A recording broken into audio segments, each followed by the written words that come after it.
yeroo jartu ji'oota sinafte kana keessatti tiraansiidhaaf qophii gaarii gochuu fi maal gochuu akka qabdan isin hima jechuudha. Barattoonni baay'een keessan akka qophaa jirtan abdiin qaba. Baay'een keessan immoo akka gara kumaatti fidaa jirtan yookaan immoo xumuraa akka jirtan abdiin qaba.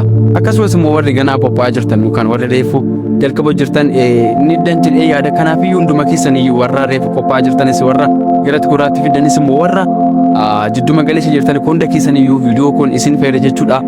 Qophiin tiransii ji'oota muraasaaf ta'e kana keessatti akka qayyabachuudhaaf qabxiiwwan simpeedoo fi qabxiiwwan guddoo shan isinitti hima jechuudha. Qabxii kana shanan yoo beektan dhugumatti tiransii keessatti milkaa'oo ta'uu inni adeemsi jechuudha. Nagaa siliifaa ta'uu akkam jirtu ani Boonsaa jedhama. Chaanaalii kana yeroo jalqabaatu kiribtuutan sabskiraayib gochuudhaan barullee yuunivarsiitii keessatti wanna sarumsaan mukabatee odeeffannoo inni argatu jechuudha. Chaanaalii kana please sabskiraayib godhaa. Laayik gochuudhaan immoo viidiyoo kana waliin qabxiiwwan guddoo shan waliin ilaala jechuudha. Qabxiin inni jalqabaa wadnatu waliin ilaala. Read only your textbook. Baga kitaaba kee qofa dubbisi. Dhugaa dubbatu abji'a si'aafte kana muraasa kana keessatti kitaaba kee qofa dubbisnaan gaa. Aftuudhi fi Ingilifarraan kana fi hundi isaaniiyyuu kitaaba irraa alatti bakka wanti baay'eeffan jiru. Kanaaf wanta kitaaba kee irra jiru hunduma isaatu murtii taanaan agasmara yeroo si'aafte kana irratti gara ekstiriimii wantoota garagaraa gara aloo kitaabota garagaraa irra walii gadi fiiguun isin barbaachisu jechuudha. Kanaafuu kitaaba keessan qofa dubbisa. Especially physics'n activity keessa illee rubala. Ati ekstiriimii irra wantoota garagaraa irra dhanii garuu activity ati tuffattee irra dabartoodha dhaba. Kanaafuu intiraansiidhaaf yeroo hafte kanatti qophii gahaa gochuudhaaf kitaaba kee qofa irratti fookasii godha bakka. Kitaabni kee gahaadha.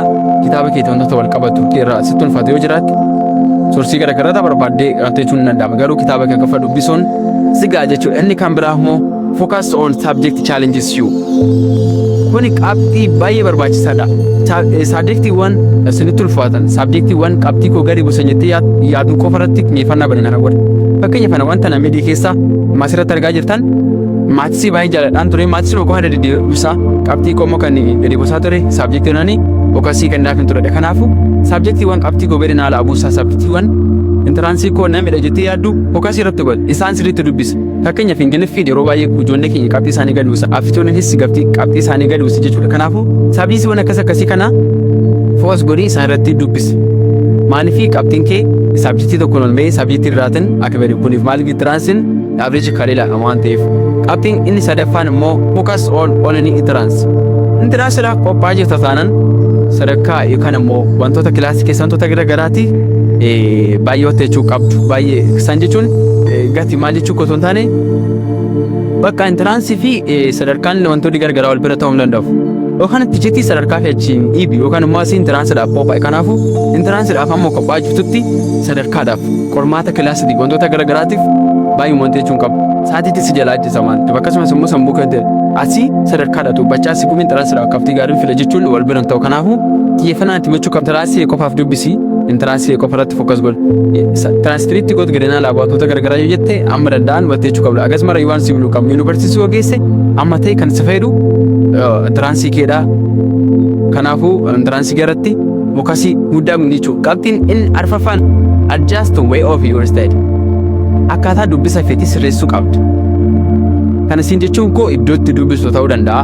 Haalatti dubbistu ta'uu danda'a. Akkaataatti keessa ta'u dubbistu ta'uu danda'a. Kanaafuu guddootti dubbistan amma itti dubbistan sanitti bakka dubbisa gahaatu tokko dubbisa. Gahaa yeroo isin dubbisa gaarii ta'e isin danuu wantoota garagaraa wal biratti harkisa.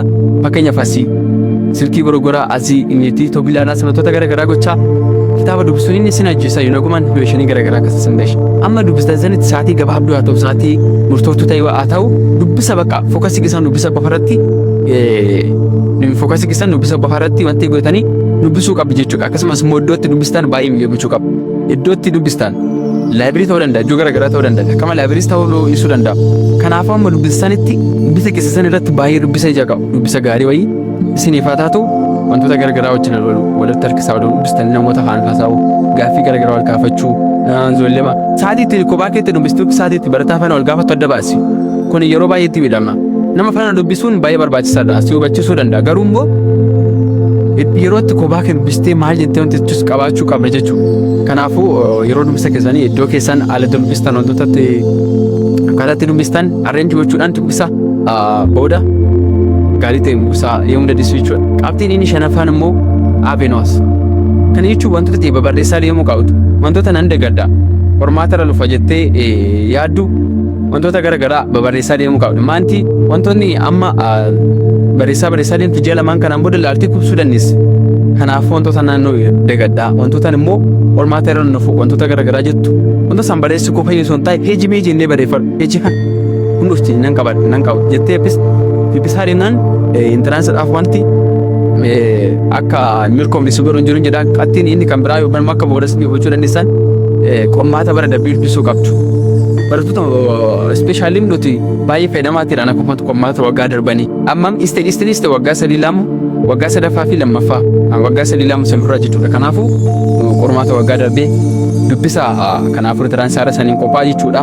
Inni kan biraa mul'atu teknooloojiidha qabatee chaajii TV wantoota garaagara kanaan wanti sadarra seentidee sirriiqidhaan wanti jechuu osoo hin taane iddootti chaalenjii si baru chaajii TV ergaa oduu tokko dubbisuu dandeessi jechuudha. Intiraansi gaafa akkasitti qophaa'u qabdu gaarii gochuudhaaf carraa gaarii siniif hawaa sirriitti intiraansi itti qophaasni jechuun barbaada. Akkasumas immoo barattoonni yuunivarsiitiin Finfinnee dhufuudhaaf hawwii qabdan yookaan fedhii qabdan waa'ee yuunivarsiitiin Finfinnee baruu barbaadan chaanaalii kana sabiskiraayib gochuudhaan argachuu dandeessu. Maal dhugaan sin deektaan waa'ee yuunivarsiitiin Finfinnee akka isaan mitiin bikkeenya erga onyaas geenyaa agarree. Kanaafuu waa'ee haala Finfinnee barattoonni waa'ee gara yuunivarsiitii kanaa dhufuu barbaadan waa'ee yuunivarsiitii kanaa hubachuudhaaf viidiyoon as teessoo hojjetamaa deemuu waan danda'uuf chaanaalii kana sabiskiraayib gochuudhaan yuunivarsiitii Finfinneetti waliin galchuudha.